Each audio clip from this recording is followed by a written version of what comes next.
You are not rejecting them, Your Grace. You are begging them to leave. Clara Bennett's voice crossed the great hall of Blackthorn like a match struck in darkness.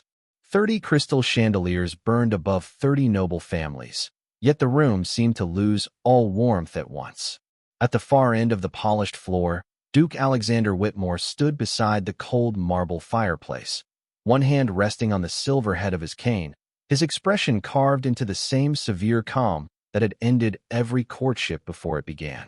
Lady Evelyn Monroe, the 30th and most celebrated bride presented to him, remained before the assembled guests in a gown of pearl-colored silk, her beauty flawless, her posture faultless, her humiliation nearly invisible. Only the slight trembling of her fan betrayed her. Alexander had listened to her speak of duty, discretion, and the honor of becoming Duchess of Blackthorn. Then he had looked at her for less than 3 seconds and said a single word. No, the word still seemed to hang beneath the vaulted ceiling. No explanation, no apology, merely judgment. The musicians had lowered their instruments. Mothers stared in outrage. Fathers exchanged dark whispers about insulted bloodlines and wasted journeys across 3 states. Yet Alexander appeared untouched by any of it. Until Clara spoke. She stood near the final row of guests, dressed in plain gray wool among women glittering with diamonds. She had not been invited as a candidate. She had come as secretary and companion to Lady Evelyn's widowed aunt, carrying letters, arranging appointments, and making herself useful enough to remain unnoticed. She should have lowered her eyes. She should have remembered that Blackthorn belonged to Alexander, that every acre for 50 miles answered to his name, and that one displeased word from him could close every respectable door against her. Instead, she met his gaze. The Duke's fingers tightened around the cane. Who said that? Clara stepped forward before courage could become regret. The crowd divided for her with the quiet cruelty reserved for those walking toward their own ruin. Alexander watched her approach, his steel-gray eyes revealing nothing. "Your name?" he said. "Clara Bennett. And by what authority, Miss Bennett, do you presume to interpret my decisions?" "None." Her answer came softly. "That may be why I can see them clearly." A murmur swept through the hall. Lady Evelyn turned toward Clara, alarm sharpening her beautiful face. Lord Benjamin Whitmore, the Duke's smiling cousin, moved near Alexander as though prepared to remove an inconvenience. Alexander lifted one hand, and Benjamin stopped. 30 women have entered this house, Clara continued, each accomplished, admired, and instructed to tell you precisely what you wish to hear. You dismissed them all for desiring your title more than the man. Alexander's face remained still, but something behind his eyes shifted. A reasonable conclusion. "No," Clara said. "A convenient one." The nearest candle flames trembled in a draft creeping through the ancient windows. Beyond the glass, snow pressed against the night like a pale and waiting silence. Clara could hear her own heartbeat, but she refused to step back. "You never allowed any of them to meet the man," she said. "You showed them the Duke, the estate, the rules, and the locked doors. Then you punished them for failing to love what you refused to reveal." Silence swallowed the room. Alexander descended the 3 shallow steps from the fireplace, each measured footfall echoing across the marble. He stopped several feet from her, close enough for Clara to see the weariness beneath his controlled expression, close enough to understand that his anger was not the most dangerous thing inside him. "You believe I am afraid of being known," he said. Clara held his gaze. "I believe you are terrified someone might know you and stay."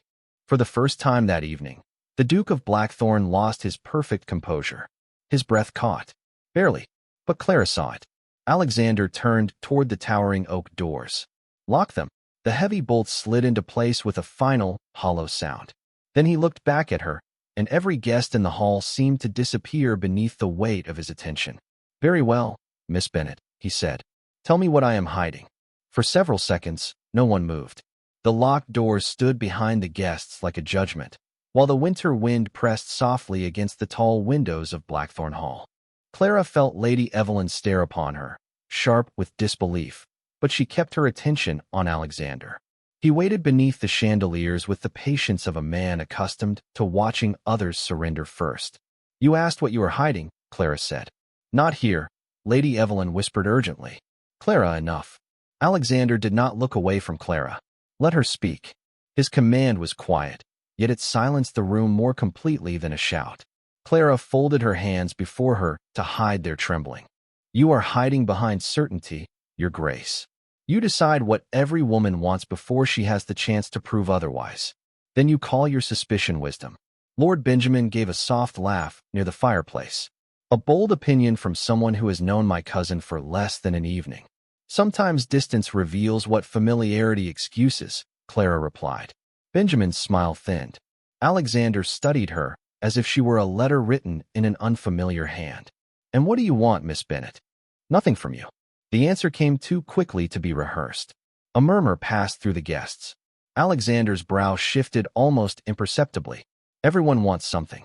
Then perhaps that is the first belief you should question. Clara turned slightly, taking in the jeweled women, the anxious mothers, and the fathers calculating what alliance might still be salvaged. These families came because you summoned them. They crossed hundreds of miles, presented their daughters, praised your estates, and pretended not to notice that every room in this house feels like it is waiting for a funeral. The words fell heavily. Somewhere above them, an old clock marked the quarter hour, though its chimes sounded strangely uneven. Alexander's face cooled. You have mistaken insolence for courage. No, Clara said. I learned the difference years ago. For one brief moment, grief moved across her expression, quiet and quickly mastered. Alexander noticed. So did Benjamin. You claim you want nothing, the Duke said. Yet you speak as though you have come to rescue me. Clara shook her head. I do not believe you need rescuing. I believe you need contradicting. Lady Evelyn lowered her fan, astonishment replacing embarrassment.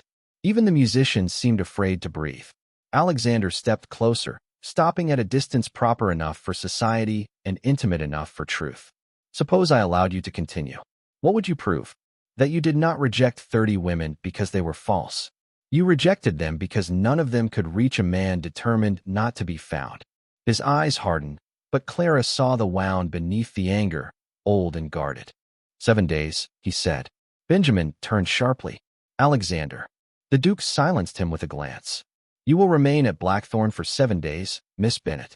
You will examine every letter, every interview, and every reason I gave.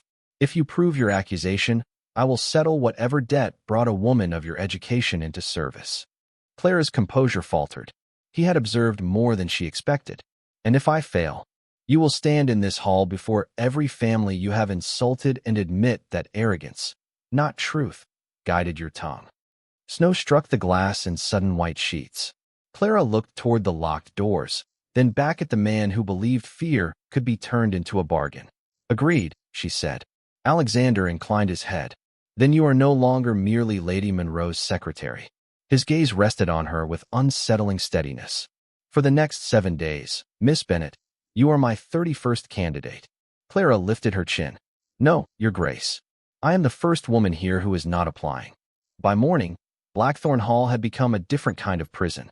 The storm had buried the long drive beneath nearly 2 feet of snow, and the guests who had planned to leave before sunrise now gathered in uneasy clusters beneath the painted ceiling of the breakfast room.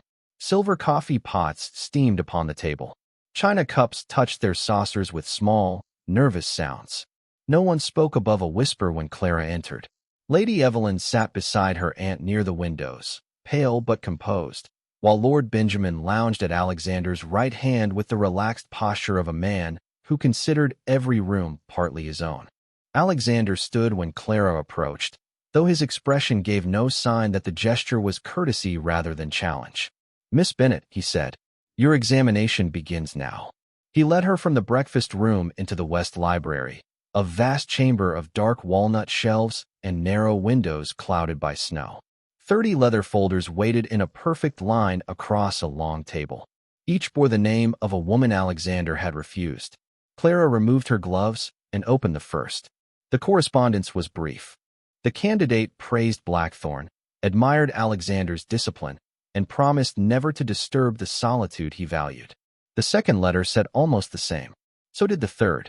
By the 10th, Clara felt a chill that had nothing to do with the weather. They sound alike, she said.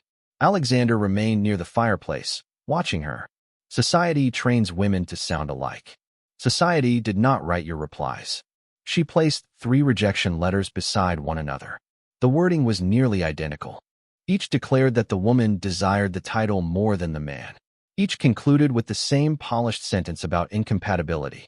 Clara looked up. You reached the same judgment before asking different questions. I asked enough. What did you ask Lady Mercer? Whether she preferred town or country. Lady Hayes. Whether she would accept a quiet household. And Lady Monroe? Alexander's gaze shifted briefly toward the closed doors. Whether duty could sustain a marriage without affection. Clara studied him. Those are not questions about character. They are instructions. His jaw tightened. You speak as though you understand the burden of preserving an estate. No, I understand the danger of arranging every answer before it is spoken. She moved to the final folder. Evelyn's letter was graceful, measured, and empty of any personal hope.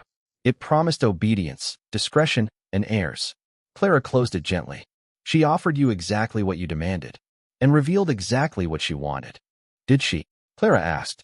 Or did she believe honesty would make you send her away? Alexander turned toward the fire. For the first time, he seemed less angry than tired. You assumed these women possessed hidden depths. Everyone possesses hidden depths, even dukes. A loose sheet slipped from beneath the last folder and drifted to the floor. Clara bent to retrieve it. It was not part of Evelyn's file. The paper was older, its edges yellowed, its ink faded to brown. Only one line remained visible above a torn section. Candidate 31. Clara felt Alexander's attention sharpened behind her. She turned the page over. A name had been removed so carefully that only the beginning of one letter remained. There were not 30, she said. The room went still. Alexander crossed the distance between them and took the sheet from her hand. His face changed with such sudden restraint that Clara understood she had touched something far more dangerous than pride. That record is irrelevant. Then why was it hidden? Because the matter is closed. Closed things do not need to be concealed. The fire shifted softly behind him. Alexander folded the paper once, then again, each movement exact. You were given permission to review the candidates presented this year. And yet someone numbered this woman 31 12 years ago. His eyes met hers. Cold, guarded, wounded. You have found nothing that concerns you. Clara looked toward the row of identical letters, then back at the torn page in his hand. I think I have found the first woman you did not reject, she said. I think she rejected you. Alexander's expression did not change, but the silence around him became colder than the snow pressing against the library windows. Clara had expected anger. She had not expected recognition. He turned away from her and crossed toward the fireplace, where the flames bent beneath a sudden draft. For several moments, he said nothing. Then he placed the folded record upon the mantel as though it were something too dangerous to keep in his hand. Her name was Caroline Hale, he said. The admission came quietly, stripped of title and ceremony. Clara remained beside the table. Was she promised to you? She was never formally presented. His gaze rested on the fire. There was no need. My family had known hers for generations. Everyone assumed the marriage would happen. Outside, wind moved across the roof with a long, mournful sound. Alexander spoke without turning, his voice measured by years of discipline. 12 years earlier, Blackthorn had been brighter. The music room had remained open. Guests filled the eastern gardens in summer. His younger brother, Nathan, laughed easily and trusted without caution. Caroline had seemed to belong among them as naturally as sunlight belonged at a window.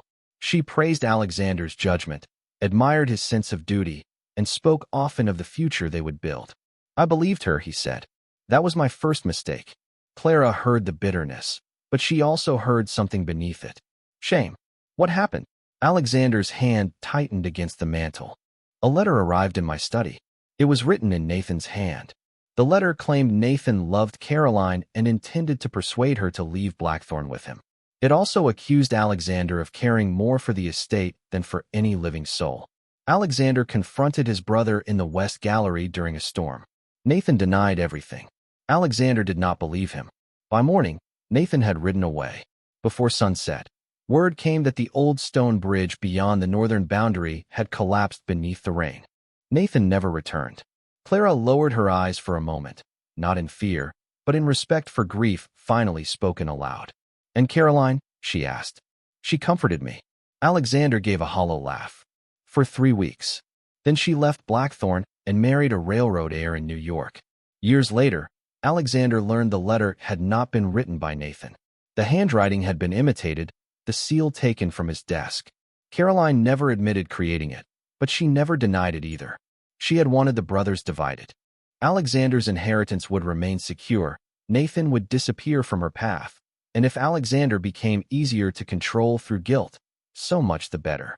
She failed, Clara said softly. He looked at her then. Did she? His eyes moved toward the 30 folders. Every woman who entered this house afterward spoke of affection before asking about the estate. Every family praised my character before calculating the value of my name.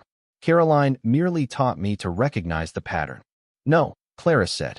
She taught you to expect it. The distinction struck him visibly. He stepped away from the fireplace. You think there is a difference? Expectation looks for evidence. Recognition waits for it. Clara approached the mantel and glanced at the folded record without touching it. You decided every woman after Caroline was guilty before she spoke.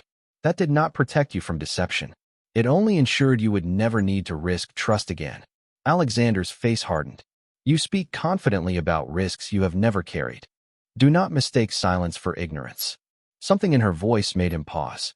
Clara looked toward the windows, where snow had erased the gardens beyond the glass.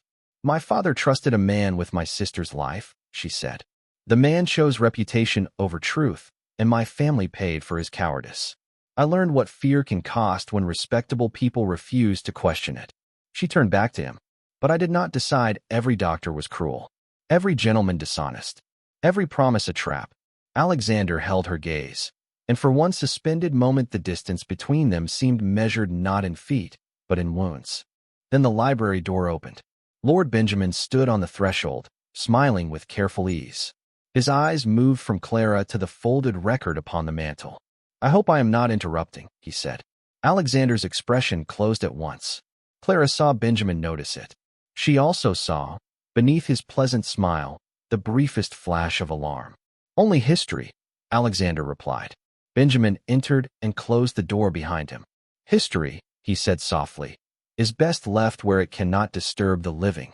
Benjamin's warning remained in the library after his voice faded, as though the old walls had heard it before. Alexander did not invite him farther into the room. Clara noticed that. She also noticed the way Benjamin's eyes returned once more to the folded record on the mantel before he smiled and spoke of luncheon as if nothing of consequence had occurred. When he left, Alexander dismissed Clara until the afternoon, but the interruption had sharpened her curiosity rather than quieted it. She spent the next 2 hours walking the permitted corridors of Blackthorn Hall, learning the house by its silences. The western rooms were warm and occupied. The eastern wing was dim, its long runners softened by dust, its portraits covered in pale cloth. At the end of the corridor stood a pair of carved walnut doors secured by a brass key. Clara found Thomas Reed, the elderly butler, arranging fresh candles in the entrance hall. The music room, she said. His hand stopped for the briefest moment. It has been closed for 12 years, Miss Bennet. Since Nathan died? Thomas looked toward the staircase before answering. His Grace does not welcome questions concerning that room. That was not what I asked. The old man studied her with tired, intelligent eyes. Then he removed a small key from his vest pocket. Some rooms remain closed because grief lives inside them, he said. Others remain closed because truth does. By late afternoon, Alexander found Clara standing inside the music room beneath sheets of gray winter light. A grand piano rested at the center, its black surface dulled by years of neglect. Music books remained stacked exactly where someone had left them. A violin case lay unopened upon a chair.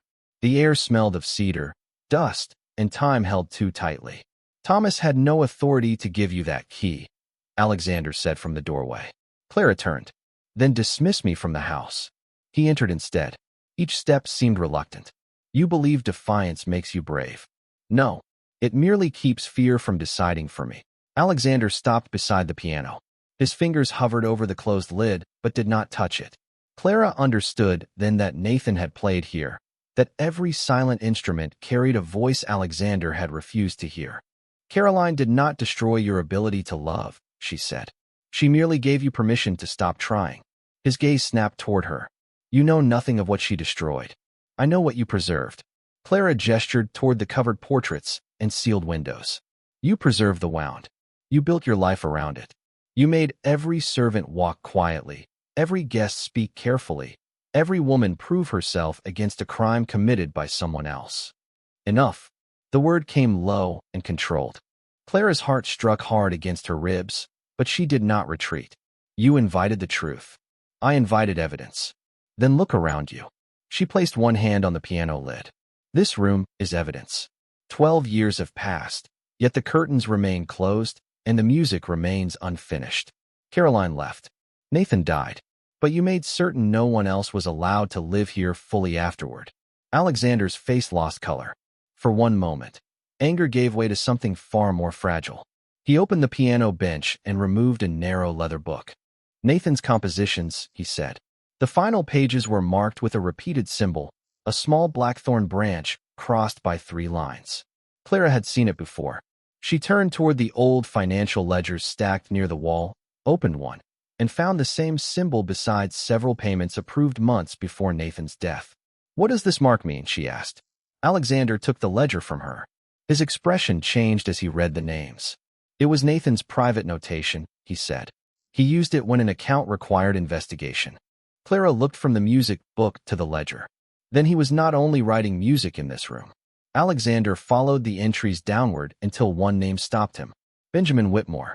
Outside, the storm struck the windows with renewed force. Inside, the piano remained silent. But for the first time in 12 years, the truth had begun to make a sound. Alexander read Benjamin's name twice, as if repetition might turn suspicion into error. The ledger lay open between them, its yellowed pages trembling beneath the draft that slipped through the sealed windows. Clara watched the color drain from his face and understood that disbelief could wound more quietly than grief. There are 6 payments, she said, all approved within 3 months of Nathan's death. Alexander traced the blackthorn symbol beside each entry. The accounts were listed as repairs to the northern boundary. Were they completed? He looked toward the dark windows. No, the answer came slowly. The old bridge remained neglected. Silence settled over the music room. Clara felt the meaning of that omission before either of them spoke it aloud. Nathan had been investigating money that vanished under Benjamin's authority. Nathan had died near the same boundary those funds were meant to secure. Alexander closed the ledger with sudden care. This proves mismanagement. Nothing more. Then why hide the entries beneath false descriptions? You are moving beyond evidence. And you are retreating from it. His gaze lifted to hers, sharp with warning. Yet behind it she saw the old instinct returning, the one that turned every dangerous truth into a locked door. You stop before every door that might lead you back to life, Clara said. Alexander's expression hardened. Because every door I opened buried someone. The words were quiet. They carried more weight than anger could have held. Clara stepped nearer the piano, leaving several respectful feet between them. Then open this one carefully, she said. But open it. A gust rattled the window panes. The candles flickered and went dark, leaving the room washed in gray storm light. For a moment, neither moved. The distance between them seemed smaller in the dimness, measured by breath and all the things they had not said. Alexander reached toward the table for the nearest candle, and Clara reached at the same time. Their hands nearly touched. He stopped first. You are not afraid of me, he said. I am afraid of what fear makes people do. That was not my question. Clara looked at him through the pale light. No, I am not afraid of you. Something in his face shifted, almost painfully. He drew a breath, then turned away before the moment could become something neither of them was prepared to name. There may be more records in Nathan's desk, he said. Together they searched the narrow drawers beneath the piano bench. Most held sheet music, sealing wax, and letters never sent. In the lowest drawer, Clara found a packet wrapped in faded blue ribbon. Inside was a list of names and payments written in Nathan's hand. Alexander read each line until his attention stopped at one entry near the bottom. Dr. Samuel Bennett. Clara felt the room tilt beneath her. That was my father. Alexander looked at her, and all the fragile trust between them changed shape. Why is his name here? I do not know. You said your father died after exposing a respected man's cowardice. He did. Clara's voice remained steady, though her fingers had gone cold. He kept records. He believed truth required proof. Alexander turned the page, searching for explanation, but the entry contained only a date and a large payment marked confidential. The date was 3 days before Nathan's final ride. "Did you know Nathan?" he asked. "No, did your father?" "Not that he ever told me." Alexander's face closed by degrees, the wounded man disappearing behind the Duke. Clara recognized the transformation and hated how quickly it happened. "Do not do this," she said. "Do not decide the answer before asking the question. Your father's name is hidden in my brother's private accounts. Then investigate it. You arrived at Blackthorn during the first gathering of candidates in 12 years. You challenged me before the entire room. Now you have led me directly to records bearing your own family name." Clara stared at him. "You believe I planned this?" "I do not know what to believe." "That is not true." Her voice softened. "You know exactly what you prefer to believe, because suspicion asks less courage than trust." Alexander folded the list and placed it inside his coat. "Until I understand this, you will not enter this room again." Clara lifted her chin, though the accusation had struck deeper than she allowed him to see. "You found one unfamiliar name and built a verdict around it. Caroline taught you well, Your Grace." She walked past him toward the door. Alexander did not stop her. Behind them, the piano remained silent, and the space between two wounded souls closed once more like a locked room. By evening, the storm had weakened, but Blackthorn Hall felt colder than before. Clara stood in the guest chamber assigned to her, folding the few dresses she had brought into a small traveling case. She had no intention of remaining where suspicion had already become judgment. Before she could close the lid, a maid arrived with a message requesting her presence in the great hall. Requesting, Clara thought, though everyone in the house knew a duke's request was rarely a choice. The chandeliers were lit when she entered. The stranded guests had gathered beneath them once more, their faces bright with curiosity. Lady Evelyn stood beside her aunt, while Benjamin waited near the fireplace with sympathy arranged carefully across his features. Alexander stood at the center of the room, holding Nathan's folded list. He did not look like the man who had spoken of his brother in the library. He looked like the Duke of Blackthorn again, distant and absolute. "Miss Bennet," he said, "I require an explanation before witnesses." Clara stopped several yards from him. "You asked for one in the music room. I told you the truth." Benjamin stepped forward. Perhaps the young lady did not understand the question. Her father received a confidential payment 3 days before Nathan's death. She then arrived here and discovered the record herself. The coincidence is remarkable. Coincidence often appears remarkable to those who prefer accusation, Clara replied. A murmur passed through the room. Alexander's gaze remained fixed upon her. "Did your father ever mention Blackthorn?" "No." "Did he ever mention Nathan?" "No." "Did he leave private papers?" "He left medical journals and correspondence. Most were lost when our home was sold." Benjamin lowered his eyes as if regretting what he was about to say. "Convenient." Clara turned toward him. "Your concern for convenience is unusual, Lord Benjamin, considering your own name appears beside 6 unexplained payments." His smile vanished. Alexander raised one hand. "Enough." That single word struck Clara more deeply than Benjamin's insinuation. Alexander could have asked why his cousin was frightened. He could have ordered the records examined. Instead, he had silenced her. "You believe I came here for money," she said. "I believe facts must be established. Then establish them. Do not parade suspicion before people eager to mistake scandal for truth." Lady Evelyn watched Alexander closely, something like disappointment passing across her face. Benjamin spoke softly. "Until matters are clarified, surely Miss Bennet should be removed from the household." Alexander hesitated. Only for a heartbeat. It was enough. Clara understood that he had already chosen. "You did not reject 30 brides," she said, her voice carrying through the hall without effort. "You rejected 30 chances to become better than the people who hurt you." Alexander's face tightened. "This is neither the time nor place." "This is precisely the place. You gathered witnesses when you wished to judge me. You shall have them when I answer." The room fell still. Clara's hands trembled, but her chin remained raised. "You feared every woman would deceive you, so you made trust impossible. You feared Caroline's shadow, so you forced strangers to stand inside it. And now, when truth asks courage of you, you choose the comfort of suspicion. Your father's name is on that list." "Yes, a name, not a confession, not proof. Yet you have turned it into both because doubt allows you to remain unchanged." Alexander looked at her as though each word had found a place his title could not defend. Clara continued, more quietly now.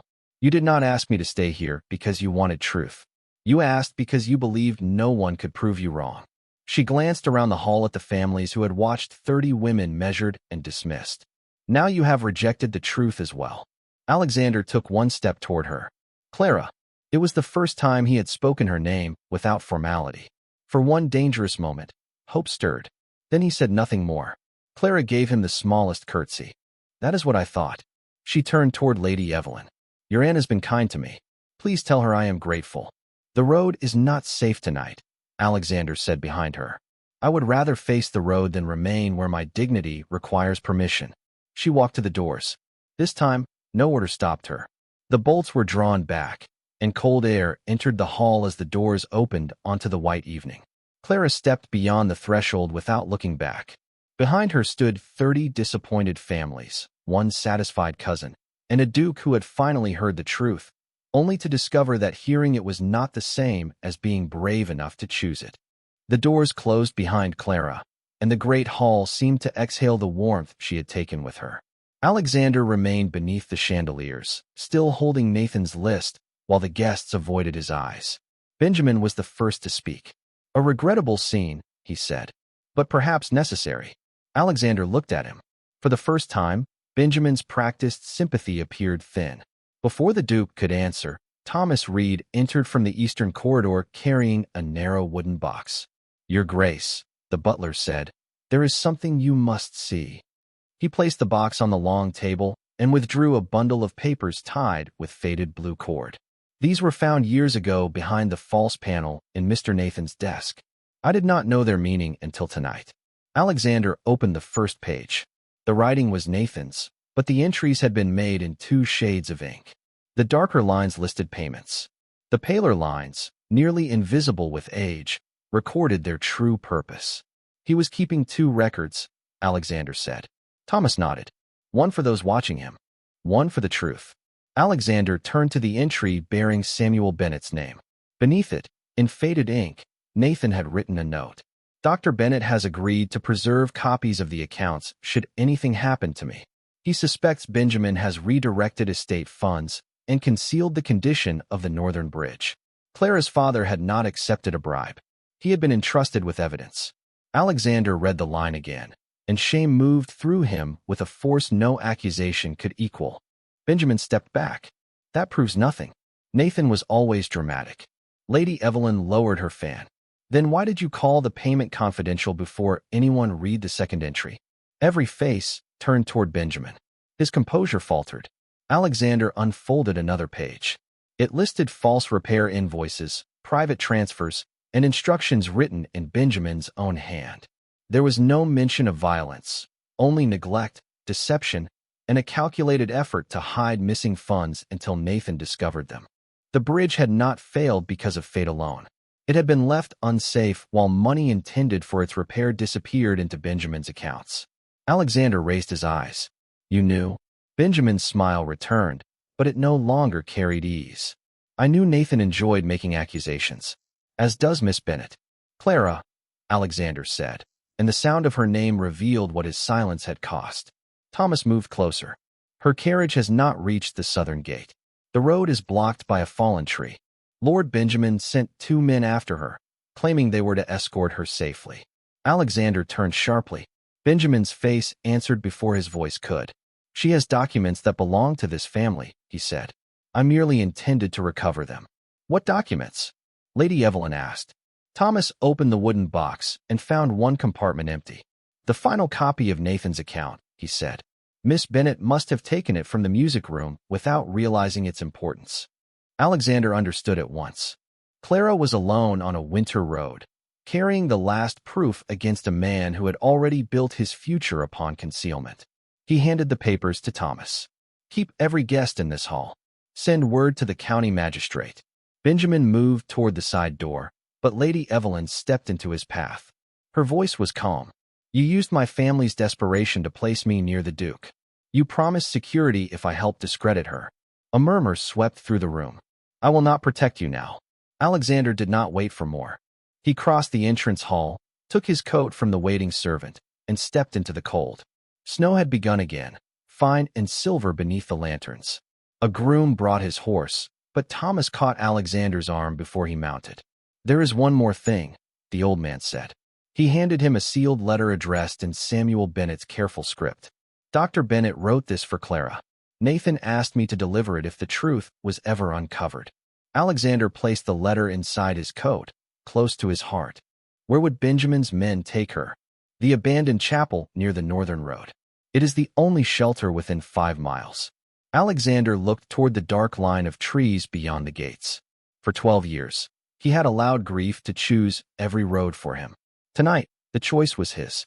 He mounted and rode into the snow, not as a duke protecting his name, but as a man racing to reach the woman whose truth he had punished because believing her had required more courage than he possessed.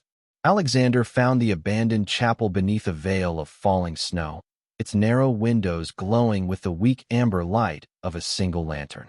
Clara stood inside near the old altar, her traveling case beside her and Nathan's missing account pressed against her coat.